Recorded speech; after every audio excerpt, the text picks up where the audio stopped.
দীর্ঘদিন কারাভোগের পর জেল থেকে জামিনে বের হয়েছে মামুন। সোশ্যাল মিডিয়ায় ছড়িয়ে পড়া কয়েকটি ভিডিওতে দেখা যাচ্ছে মামুনকে ফুল দিয়ে বরণ করে নিচ্ছে তার পরিবার, সাথে আছে প্রিন্স মামুনের কয়েকটা ফ্যান ফলোয়ারও। তবে সেটা তেমন আলোচনায় না আসলেও আলোচনা হচ্ছে মামুনের অন্য এক আজব কাণ্ড কারখানা নিয়ে।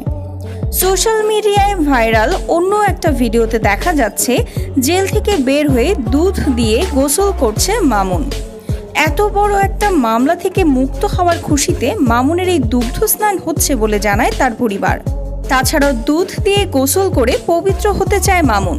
জীবনের সমস্ত কলঙ্ক থেকে মুক্ত হতেই নাকি দুধ দিয়ে গোসল করার ব্যবস্থা করেছে এই টিকটকার। আর মামুনের এই লঙ্কা কাণ্ডে হাসাহাসির ঢল নেমেছে ফেসবুক সহ নানা সামাজিক যোগাযোগ মাধ্যমে। প্রেমিকা লায়লার দেওয়া ধর্ষণ মামলায় গ্রেফতার হয়েছিল মামুন। গ্রেফতারের পর 7 দিনের রিমান্ড শেষে মামুনকে কারাগারে পাঠিয়েছিল আদালত।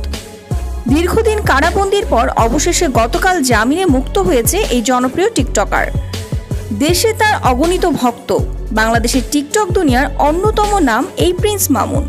তাই তার জামিন পাওয়ার খবর এখন টক অফ দ্য উইক। টিকটকের মাধ্যমে লায়লার সাথে পরিচয় হয়েছিল মামুনের। তবে লায়লা ছিল ডিভোর্সি ও বয়স্ক মহিলা। তারপরেও দুজনের মধ্যে প্রেম ভালোবাসার সৃষ্টি হয়। দীর্ঘ 3 বছর এক ছাদের নিচে বসবাসও করেছে দুজন। সর্বশেষ লায়লা অভিযোগ তুলে বিয়ের প্রলোভন দেখিয়ে গত 3 বছর লায়লার সাথে শারীরিক সম্পর্ক করেছে মামুন।